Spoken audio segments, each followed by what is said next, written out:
Hello everyone, as usual, this is Reena Kumari, Assistant Professor English, Government Girls College, Bara. In our last lecture, we have discussed about the Alfred Lord Tennyson's poem, The Lotus Eaters. We have discussed the general summary and general explanation of the poem with a question. And this is our next lecture regarding the same poem, The Lotus Eaters, written by Alfred Lord Tennyson. Dear students, as we know, Tennyson was the poet belongs to Victorian era. So we have to know about the all characteristics of Victorian period, as we have also studied before about in our lecture about the Victorian period. And now this is our third lecture regarding this topic, and now we will read the critical appreciation of the poem Lotus Eaters.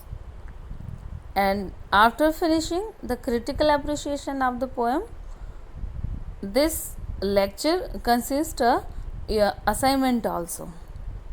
All students have to do the assignment in your notebook, and after that show your assignment on your WhatsApp group. Let's start our critical appreciation of the poem. As we look on our screen, the questions like as here written asked in our university examinations, like write a critical summary of the Tennyson's poem, or next is mention the pictorial qualities of Tennyson and his love for nature with reference to his poem Lotus Eaters. And let's start the answer of our critical summary. As in this poem Lotus Eaters, Tennyson has given a clear evidence of his pictorial quality. He has depicted the close and minute observation of every natural aspect.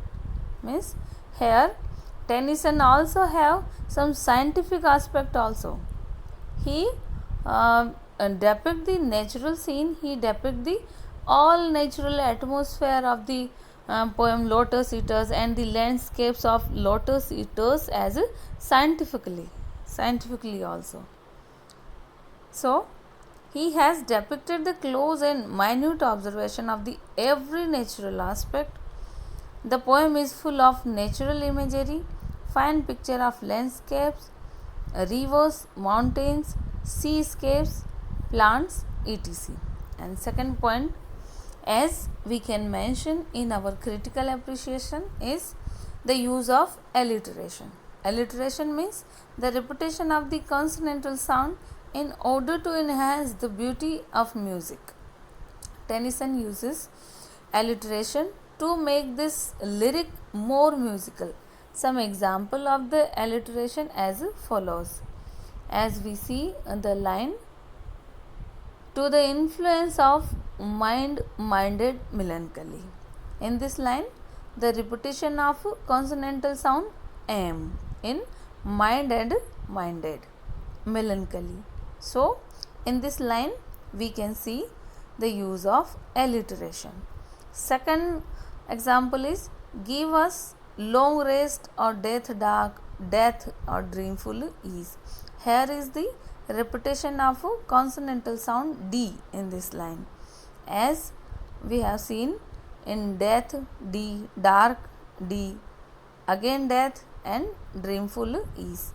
Here is the repetition of consonantal sound d. So this is the fine example of alliteration also, and thus we can write the poem we can write the point as use of alliteration, and we can give some example like these lines.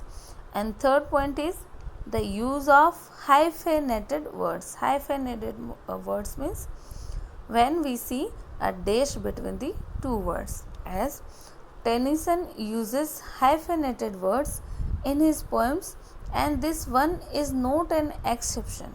This one means the poem Lotus Eaters is not an exception, means he uses many hyphenated words in his this poem Lotus Eaters also. Their words create different types of meanings. These hyphenated words also adds the melody and sweetness to the lines. And some example of the hyphenated words as under: mind-minded melancholy. Here mind-minded, here is the hyphen between the mind and minded. The second example is the full juiced apple. Full juiced apple, here is hyphen between full and juiced. And third words fast rooted. Here is the hyphen between fast and rooted. Like that, the other example is half shut, half forgotten, etc. So we can write as thus when we write the point use of hyphenated words, and we can use all these examples also as mentioned here, like mind-minded, full juiced, fast rooted, etc. Okay. And the fourth point is use of similes. All students, as you know, what is simile? Simile means the clear cut comparison between the two dissimilar things, and the words like, as, so as also seen in the lines of the poem. So let's have a look. Use of similes. In this poem, Tennyson uses the simile many times. In the opening of the poem, he depicts the fine imagery of nature, the natural surroundings of island of the Lotus Eaters. In the lines, he uses simile. Some examples of these similes as follows. As we look, first line, and like a downward smoke, the slender steam. In this line, we can see the word like, and here is also he uses a simile. And the second line is, on the hills like goats together, careless of mankind. In the above lines, there is the word like. There is the use of word like. So these lines are the fine examples of similes used by Tennyson in his poem The Lotus Eaters. The next point is structure, music and meter. The first part of the poem has 5 stanzas of 9 lines each. Means the first part means above 45 lines, because first part contains the main part of the poem and 45 lines is the first part of the poem, and these 45 lines divided into the means 5 stanzas of 9 lines each. Means the first part of the poem contains 45 lines totally. This first part is followed by the choric song from the line number 46 to 173. All these lines consist the choric song, which has 6 stanzas of irregular line in numbers, and the poet has used Spenserian stanzas in the first 5 of the poem. Means the first part of the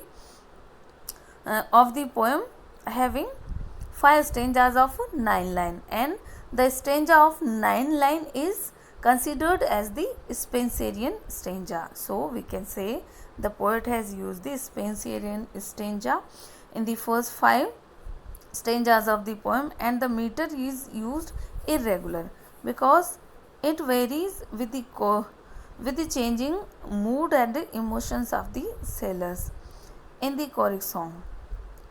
Iambic pentameter is used mostly in this poem. Some lines like line number from 105 to 126 are the exception of this. Means from the line number 105 to 126 not having iambic pentameter, and except these lines other poem in the other poem Tennyson used the iambic pentameter.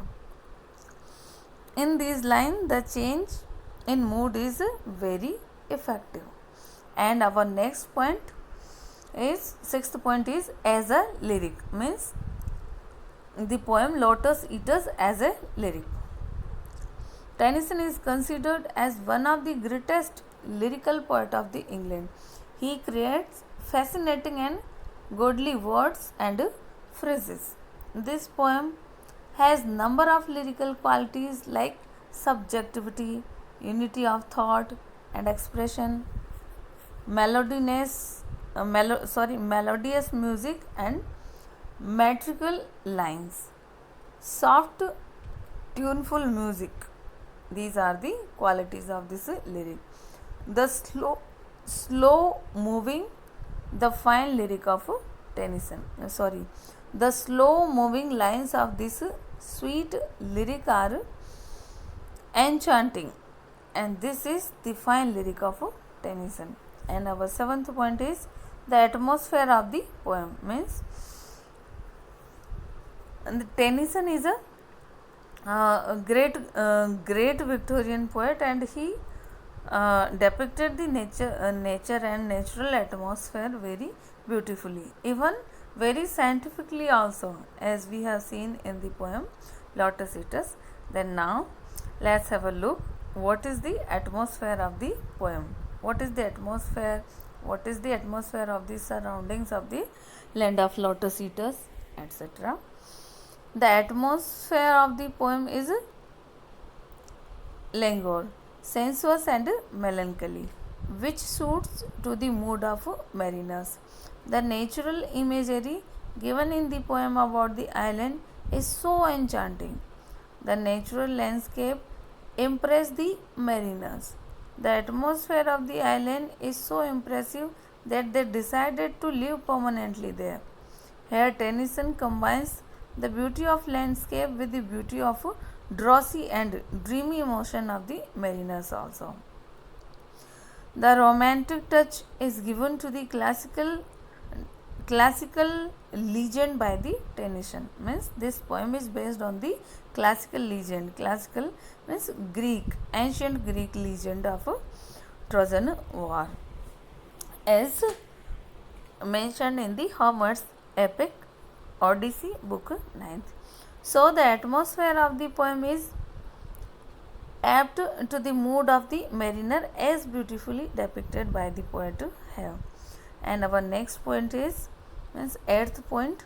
Tennyson is optimist, not a pessimist. Why we can see Tennyson is optimist, not a pessimist? Because in his poem all over we can see only a pessimism. We can see only pessimism in the speech of mariners, and the atmosphere also the poem is also pessimistic. So, but actually Tennyson is not a pessimist, he is a optimist.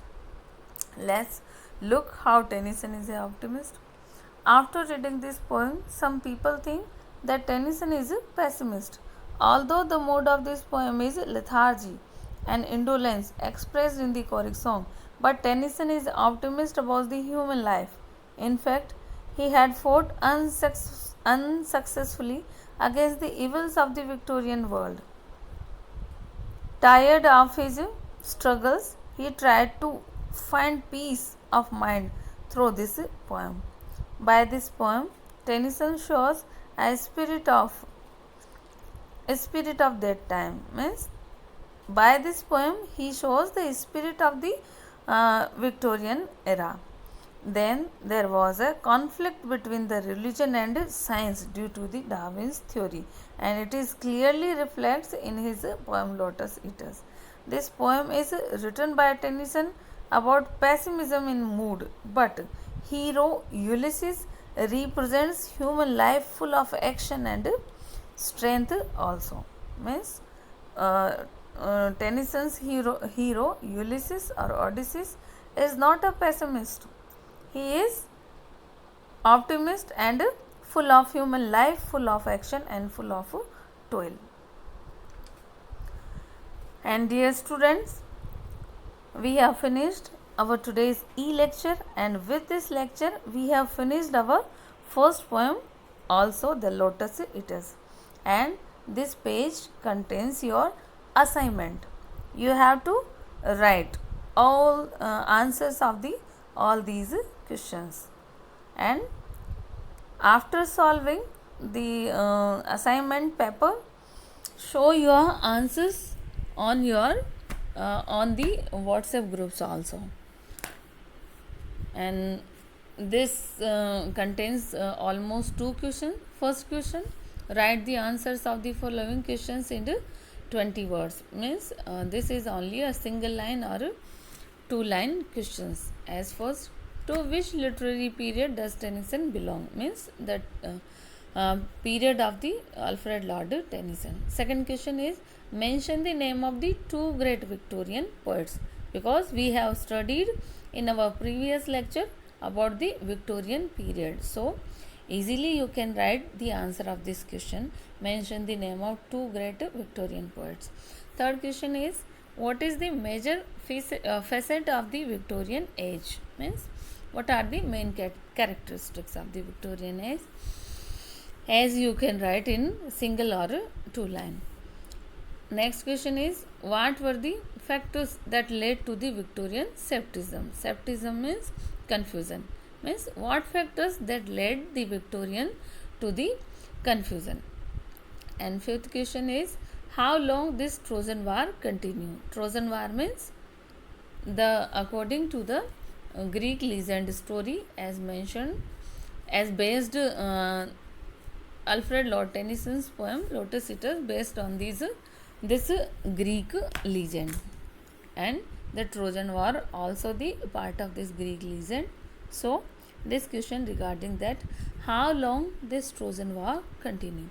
Second question is, answer the following questions in 250 words. And first question is, give the brief description of the landscape of afternoon given in the Tennyson's Lotus Eaters. Means how beautifully Tennyson depict the atmosphere, all atmosphere of the land of Lotus Eaters. And second question is, explain the following extract with reference. Means these are the some extract from the text, lines of the text from the poem Lotus Eaters, and you explain this with the reference. Means critical appreciation of all these lines. And first 4th line and the second extract is both lines are extract, means both stanza, we can say both stanza or the both extracted from the poem Lotus Eaters. So dear students, do your assignment timely as directed, as ordered by your mentor or your class teacher, and after doing that, please show it on your WhatsApp group also. I hope you enjoyed our e-lecture, and I hope it also will be benefited all of you dear students. Have a nice time. Good day.